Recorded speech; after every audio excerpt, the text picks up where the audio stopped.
Thanks for joining this webinar today from Utelize Mobile. Today we're talking about mobile security in the enterprise. Pleased to welcome Pete Rucinski to join us today from SEO Technical.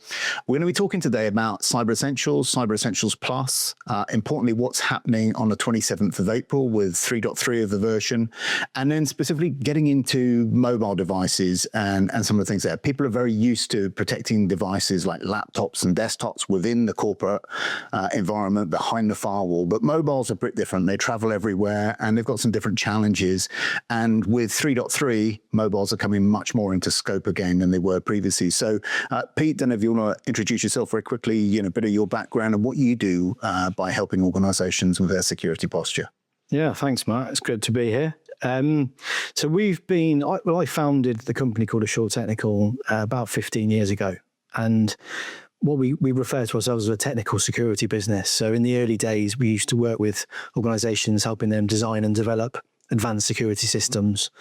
And then over time, we've got more and more involved in protecting companies from the biggest threat out there, which is cybercrime. Yeah. To the extent where the majority of the work we do now is delivering things like Cyber Essentials certification, penetration testing, vulnerability assessments, really sort of focusing on that sort of cyber resilience piece. So let's dive into some of this. First of all, we're talking about mobility in the enterprise, and we'll get into the mobile side in a minute. But enterprise, I think, is really interesting because a lot of people think, okay, big corporate, and this doesn't really apply to me as a SME. But actually, the thing that's really changed here is that we see this in two ways. You might not be a big enterprise or a big corporate, but today, small businesses have to adhere to the same standards that the enterprise organizations do if they're going to work in those businesses, if they're going to work with them, if they're going to bid for public sector work or anything of that nature. So we've reached this kind of point in time where an enterprise, it might be by virtue of the fact that you are a very big business, or you've just got to have these enterprise standards in place now to really trade or to be able to win business. Is that what you see with your clients? Very much so. The standards are the same, whether you've got a two-person business or a 10,000-person business. And this is where the Cyber Essentials scheme in itself is actually very useful. There's no dark arts to it. It's doing the basics well. Okay. And if you break apart Cyber Essentials and look at each of the control areas in isolation, they're all good common sense things that you would be hard pushed to say, I'm not going to do that for this reason. And they're applicable, just as applicable to a small company as they are an enterprise large business. How you roll them out is different. And that's where things really do change. And, if you look at a small to medium-sized company, making a change to comply or to stay up to date with the scheme, for example, isn't too difficult. You might need to change your policy, you inform your team, making some technical adjustments, and you're good to go. That same change in a large organization is going to be a lot more expensive, take a lot more time, and be a much harder thing to achieve. But it's the same change. I guess the irony is that if you're a small business, then you lack possibly the kind of resources, the people, the tools initially to be able to get yourself to that standard. But once you're there, maintaining it is probably easier. Big organizations might have loads of resource, but the challenge of actually getting there in the first instance to become compliant is actually quite a big thing for many businesses. So many different systems, different technologies, different types of users spread all over the world possibly. So with that in mind, talk to me just very quickly about the difference between Cyber Essentials Plus and Cyber Essentials. What's the difference between the two in simple terms? So that's a really good point, and this is something that we do come across on a regular basis. There's a common misconception that they're two different things. Yeah. And Cyber Essentials Plus is harder than Cyber Essentials Standard, where in reality, it's the same standard. Okay. The standard is Cyber Essentials. And that's commonly referred to as the self-assessment, or that sort of set of requirements that you're complying with to state as a business that you are achieving X, Y, and Z. And is that, when you're self-assessing, what does that process look like broadly? Is that, is that complicated? Is it done online? How's that self-assessment done? So there's a self-assessment portal that most organizations will go on to and work through. And really, it's a set of questions. Okay. I refer to them as requirements, but there's about 70 odd requirements that you're complying with, you're saying you are achieving, you're not achieving. And then that assessment gets marked essentially by a qualified certification body. Okay. Who, and that's in the basic CE, is it? That's the basic level. Yeah. Yeah. And CE plus? So back to the original sort of question, really. And CE plus is what we call a technical audit. Okay. So it's a series of tests that prove to us as a certification body and also to our clients who are declaring they're complying with these standards, that the systems are actually working as they want them to.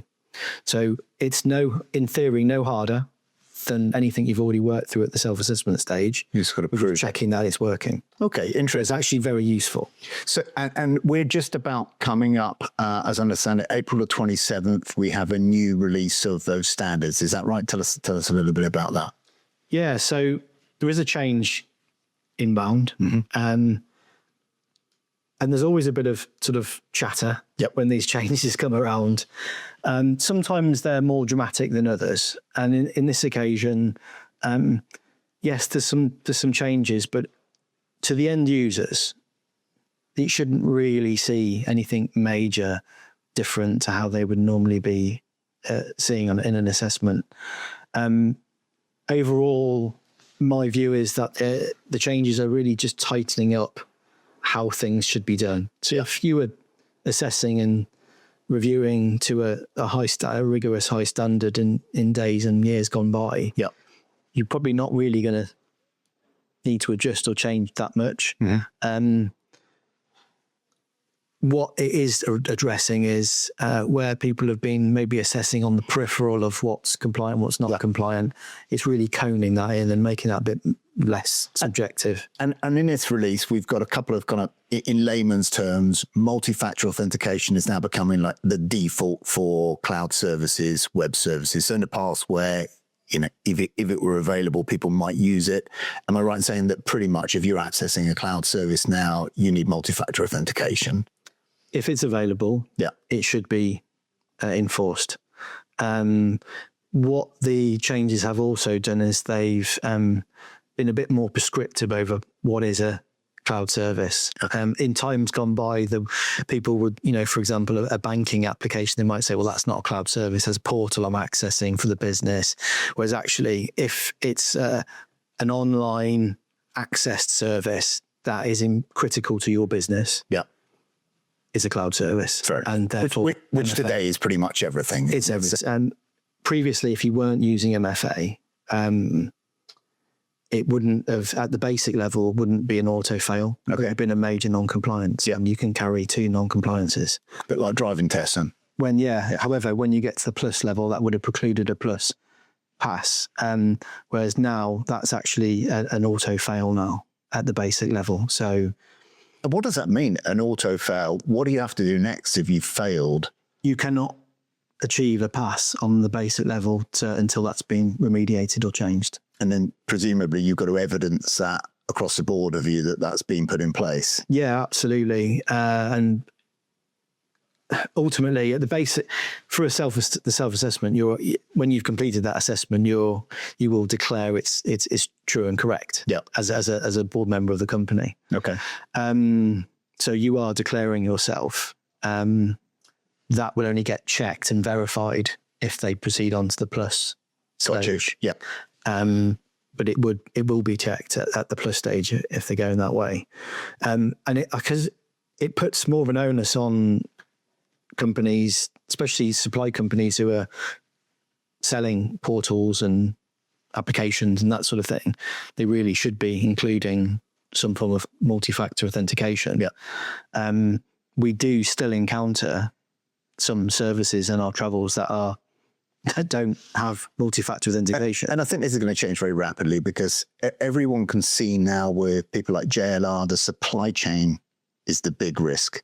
Yes, somewhere in your supply chain, if someone's not adhering to standards, checking the basics, making sure they've got a good security posture, there's your weakness into your systems now. And I think the big change that we've seen is that Cyber Essentials Plus was something that people didn't quite understand a few years ago. Then they start to realize that actually it is a standard that people can adhere to. And now people are starting to wake up to the real risks that come with not being compliant and your supply chain not being compliant. So we were having a chat the other day about some of the knock-on impacts. So you just talked about a director or, board member signing off this certificate, to say they're self-certifying, an audit partner coming in. We're getting to the point, is it fair that if your organization is found that you're not achieving these standards, even if you decide not to go for CE+, it's got impacts on things like insurance and, risks if there is a problem in the future. Do you want to kind of elaborate a little bit more about kind of types of things that could be impacted there now? Yeah, well, first and foremost, you're not secure. Any of the controls in Cyber Essentials, if you're not achieving them, you could do better. You could be more secure than you are. And prevention is always better than cure. Our business, we're in business to try and prevent these things from happening in the first place. A lot of focus now is really looking at that sort of continuous assurance piece, as opposed to a once a year test scramble to become compliant, and then go away for another year. Exactly. You see this like sawtooth graph of achieving compliance in breakneck speed, hitting a utopia, and then gradually drifting off throughout the year, and then going up to compliance again, which is not ideal. We want to be maintaining that. And I think that's a change, isn't it? A lot of organizations don't necessarily have that reporting, those systems in place to be able to track that continued compliance. And of course, when all you're trying to do is box tick and get through an audit, that's one thing. When suddenly you might not have cyber insurance anymore, or you might find that your organization is liable for significant amounts of money if you're not achieving these things, then if you're the CISO or CIO or even a board director, you're kind of putting the whole business on the line now if you're not achieving these standards, regardless of whether you're getting it audited. Is that fair? Absolutely. I mean, if you look at supplier questionnaires, compliance questionnaires, insurance applications, a lot of the questions they're asking now are straight out of the Cyber Essentials compliance framework. Are you using multi-factor authentication? Are you patching your devices within 14 days? So they're not breaking new ground there. And if you're saying that you are doing it, but then it's found that you're not, if a breach occurs, then, And you told me something quite interesting. What are insurance companies investing into now? Well, we are starting to see insurance companies offering cybersecurity services, such as the services we offer. Cyber Essentials certification, managed SOC, threat platforms, vulnerability assessments, delving those tentacles into their customers to help them improve their security, but at the same time they've really got a good handle on probably checking before they pay out for that $20 million claim as well. Well, it certainly would look like that could be the case. Yeah. So bringing this all together, we've got Cyber Essentials Plus, good housekeeping standards to keep to, can be quite complex in a big organization, probably a bit easier in a small one, but essentially you don't necessarily have the resources the whole time. As we move into this mobile world, we talk about things like patching. We talk to a lot of big organizations. They might have iPhones out there, they might have Samsung devices, Android devices, laptops, tablets, and so on. One of the big things that we come across is when you start to look at those devices, people are waking up to the fact that they can't just make sure it's compliant on that day of the audit. It's got to be continuously compliant. And they're saying things like, I've got conditional access policies in place. They might have Intune, have conditional access policies in place, and therefore I'm always compliant. What's your take on that? Patching is probably one of the most challenging areas in the framework. If we're conducting an assessment on a company, the likelihood is first pass through, there's going to be some non-compliant areas, and it's probably going to be around patching. Yeah, so on the wrong version of that software for that device at that time. Exactly, yeah. What's less common is actually finding end-of-life hardware. Okay. Which is an auto fail. That's not going to be able to proceed forward with the assessment.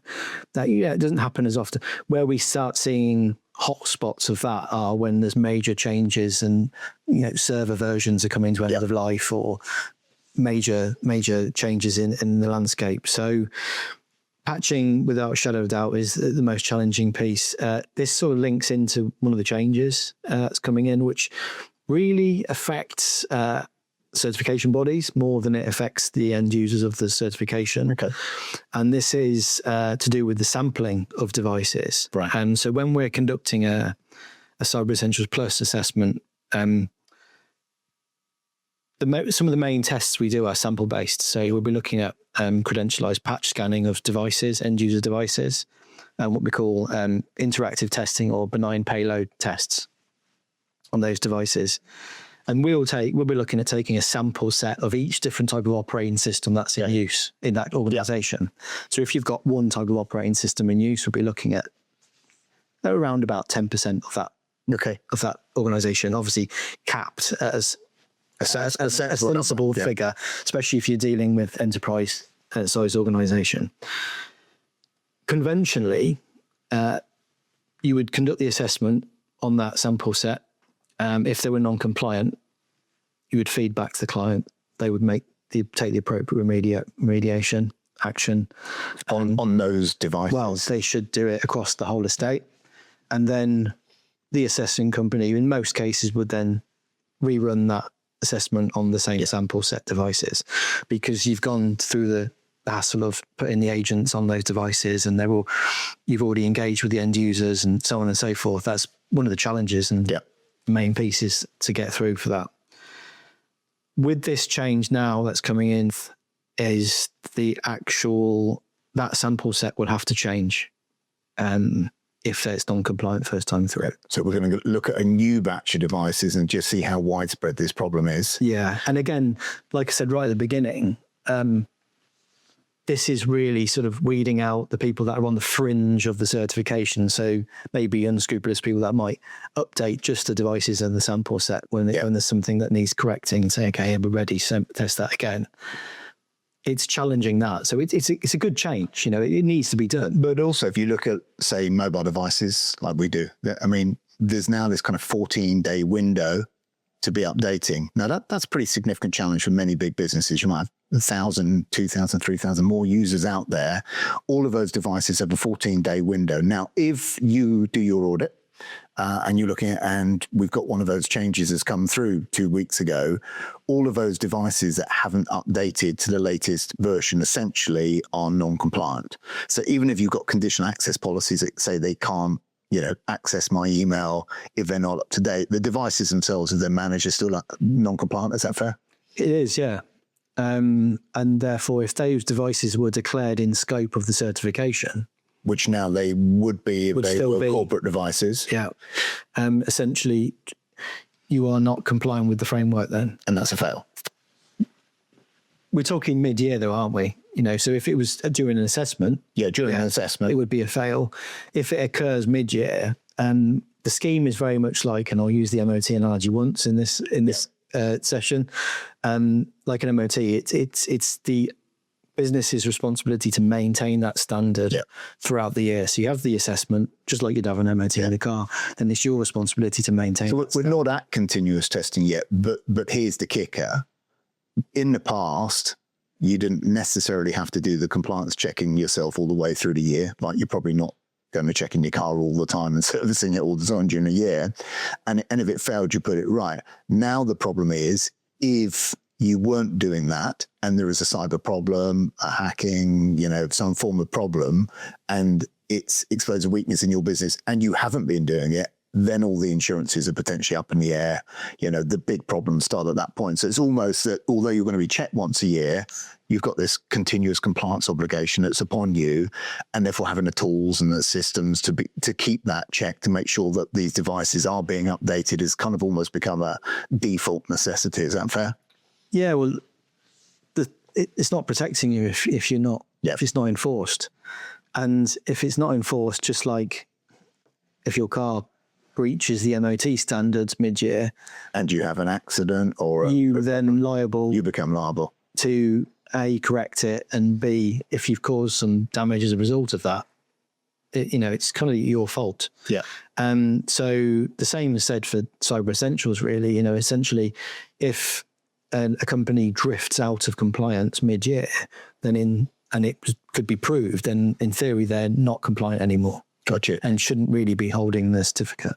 So this is fine if you're managing the device. Let's talk about one of my pet favorite areas of bring your own device. In mobile phones, I think, one of the things that we were talking about was you might not necessarily have an obligation to manage those devices, and we can have things like conditional access policies in place or MAM policies in place to provide protection to the business. But actually now when you act as an auditor, when you're looking at these things, if someone's got any access to your data at all, what's the situation there with BYOD devices? Have you got obligations at all, or are they coming within your scope now, making sure that they are patched? It's an interesting area for companies. Any device that is accessing your data is in scope of the audit.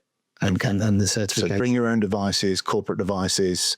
Yeah, the only deviation to that is if you've got a contractor coming in to do some work on your organisation, then contractor BYD or contractor devices would be out of scope because they should be. They're still at risk to you, but they're out of your scope. Yeah, and they should be managed through your contractual procedures with that contractor. So it would be quite right to cascade down your requirement to them pre-engagement for them probably to have proven certification standards before they engage. But you can't really tell them how to manage their device beyond that. Whereas actual staff, BYD, enterprise-owned devices, company-owned devices, you need to be able to exercise control over them and make sure that they stay within spec. And interestingly, if you look at mobile application management, like MAM policies, which are looking at the app level, as an auditor, although those things are quite good for protecting corporate data at the application level, as an auditor, you're not looking at that, are you? MAM is not really considered yet as part of that standard as a way of protecting. You're looking at OS patching still, aren't you? Is that fair? On mobile devices, yeah. And we're very much so. And mobile devices, we have to treat them differently to laptops, desktops. The way they protect themselves is different. The way they're used is different. And there is a clear delineation between the two and between the two in the standard as well. So really we're looking to ensure that they are, the actual device is still supported, which cycles over much quicker than a laptop or a desktop. And it's probably one of the hot spots in companies really when we come in to do an audit and we find out there's a whole raft of out of support devices, and it's going to cost quite a bit to replace. And this is the kicker, isn't it? Which is if you enable BYOD and anyone can bring any of those devices. In the past, I think people have thought, well, I've got a MAM policy in place. They can't access my email. And that might be technically true if they haven't got a patched device or so on. But the reality is, by virtue of letting them have access to your corporate data, you've brought them into scope. And by virtue of having bring your own device where you might have hundreds of different types of device rather than maybe one standard, you've massively complicated the audit process because now the auditor's got an obligation to look across all the different types of devices. They can't just say they're all mobiles and just pick a few. If you've got Android in there, if you've got Google devices, if you've got Apple devices, if you've got kind of tablets, and they're all on different operating systems, and you've allowed them access your data, you've effectively brought them in scope for the purposes of that audit. Is that correct? Yeah, you've complicated the evolution, but you've also made your risk profile considerably larger. The more variance you have with devices, operating systems, use of devices, the larger your threat footprint, essentially, especially if you don't have control over it. And the acid test, what we're looking for really is, does that device have access to business data? Yeah. Some people will assume that's actually logging into accessing networks. Well, actually, it could be as simple as, have you got work email on that device? Yeah. That's business data, and that's how we transfer most of our data nowadays. If a device, for a phone, for example, was just used for voice calls, then that's not accessing business data. And the MFA app itself, can that still sit outside of a managed device? Yeah. Yeah. Okay. Yeah. So bringing this stuff together, we've got big changes 27th of April in the sense that from an auditor's point of view, you've, by the sounds of it, kind of got a new depth of things that you've got to look at. But from businesses that are listening to this webinar, essentially we're looking at, from the context of mobile phones, this patching routine 14 days after a major or a security patch from a phone is now really, whether or not technically you have to oblige by that for an audit or not, you're going to have to oblige by that all the time on a continuous basis and be able to demonstrate that you're doing that. It's no good just to be compliant on a day. You've got to have kind of systems and processes to check it. If you're providing anyone with access to your corporate data or to cloud services, we've got a combination of MFA being mandatory, and it being a fail if you don't have that MFA and it was available. And we're literally seeing pretty much every web services provider offering MFA immediately. So you've got that route. You'd be surprised. There are still applications out there that don't offer it. And they put their clients into some pretty tricky situations as well. They'll say, oh, we can add it, but it's going to cost you. Which is not, in this day and age, is not really how they should be doing business. But it's usually something bespoke that a client's really invested in, and they can't really just lift and shift away. So my recommendation to companies like that would be very careful before you engage with a new software of any description if there's not those sort of functions available. Yeah. So we've got this kind of MFA, we've got access to cloud services, and then we've got this, I think, removing of the blur on BYOD devices. It's not that things like MAM policies aren't good, conditional access. It's just that it's not the same thing that you're going to be measured against when you get your audit. And the more complex in terms of the range of devices and people that you allow to access your systems and your data is just going to expand the complexity of your audit, because the auditor, like yourselves, are going to actually have to look at a range of those devices, not just simply say, for example, you've got one main device, for instance, an iPhone or a Samsung, device that you're accessing it all from in a standard way. You could be looking at dozens and dozens of different devices. So in terms of kind of wrapping this up, as an auditor, what are the key actions that people should be taking right now when it comes to their kind of mobile state? If they're an enterprise customer, what are the key things that you'd be doing to make sure that you're secure and you're going to get through audit? So linked into what you were just talking about there, about simplifying your estate as much as possible. Yeah. When we engage with an organization that's using large scale BYOD, we know from the outside it's going to be a long audit. It's going to be a difficult audit. It's going to cost more. It's going to burn up an awful lot of time. It's actually going to find a lot of non-compliances as well, which are all going to need correcting and changing. And that in itself is a big red flag from a security perspective. Generally, you're injecting some real opportunities to trip yourself up. So keeping things as consistent as possible, ideally, fleet owned, business owned, standardized.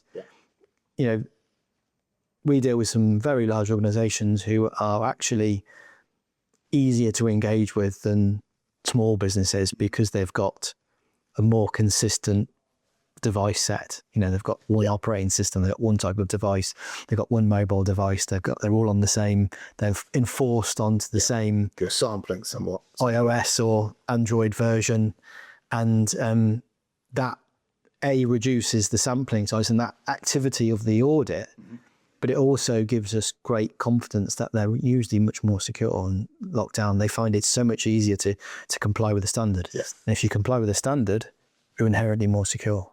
Just as a little snippet, we do a lot of audit of mobile estates, and one of the things that we see is people look at their dashboard and their mobile device management and they go, all right, everything's green, it's all good. And then what they forget is that someone's manually got to update the standard that it's measuring against. So for instance, like today, we're 26.3, for instance, on iOS. Their system still says 17, but those devices are out of patching, out of support, whatever it might be. Do you see within your estate that organizations are just sometimes missing these basic things? They think they're all good, but actually once you start doing your audits, you go, hold on, guys, I'm really sorry to break this to you. It's not the case. Yeah, it's that sort of false insecurity. And it's not always that people are trying to pull the wool over anyone's eyes. It's just that lack of awareness and lack of knowledge. And lack of data of their estate. So it's really quite common but it's no excuse anymore, and it's going to fail you at an audit. well, you're going to fail the audit, but you're also carrying a massive amount of risk in your organisation, because take the audit to one side. We all need to be secure as businesses, don't we? Yeah. You know, you don't have to do a certification. Probably two things keep most boards up is security, cyber, that type of thing, and cash flow. Beyond that, it's kind of whatever crazy stuff's happening in the rest of the world that you can't really control. But those two things Exactly. are the big things. So you guys offer a health check type service, I believe. Is that right? For organisations that really want to understand what their security posture is like at the moment. Do you want to talk about that very quickly? Yeah, so we offer a range of cybersecurity related services, everything from the conventional Cyber Essentials Plus certification. Our approach as a business is very much working with our clients in partnership to make them more secure and achieve the certification. For companies on a journey to generally improving their security, we've also got some quite specialist services around auditing, cybersecurity audits, holistic security audits, where we'll go into an organisation and from the top down look at all aspects of their security. So people are going to focus on this too much today. One of the things we've been working on together is this concept of how larger enterprises can really get visibility of their mobile estate on a continuous basis. So within our InView platform, we're synced into Intune, for instance. We can pull back and snapshot the position on a full estate every day, or even, quicker frequency if needed.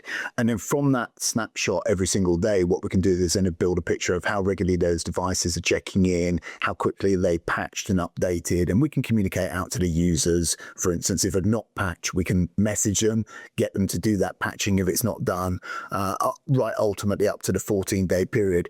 As an auditor, what are the challenges when you're going in looking at mobile estate, and what do you really need from customers when you're looking at that estate in the first instance to be able to audit that? It can be a real challenge, this subject, actually, and it's pre-audit. It's actually right up front when we're scoping out the engagement. Yeah. We're talking to a company for the first time, and we need to get a feel for how many assets they've got to really define how big the job is. Okay. And that early view of, we've got X amount of devices on this version of this type, X amount of that type, is invaluable. Because if you don't have that, they go away and they spend days or weeks trying to find out what they've got if they don't have it. And it's a bit of a red flag as well at that point. Okay. If you don't know what asset, you've not got a good handle on your estate. That's in a really clean inventory that you can go, here's our estate, both of corporate managed and also the devices that are accessing our data, BYOD, for instance. Massively speeds things up. And then straight away we can say, okay, we've got a really clear picture there of that mobile estate scope, which means that we know from the outside, we know what we're looking at. We can then put a pretty accurate provision to the amount of time we're going to have to put into that for auditing it. And presumably it can also show you that continuously throughout the last year or whatever it might be, they can demonstrate that patching, they can demonstrate the adherence to those standards. That makes life easier as well. In the audit, yes. We'll get Intune's a pretty good MDM, being able to extract that sort of data from Intune in a usable manner, and to be able to see what devices they are, whether they're on the latest update or not, whether they're accessing business data or not. It's all really useful stuff. And then I think there's some, one of the other checks we're looking for is any jailbroken devices. Yeah.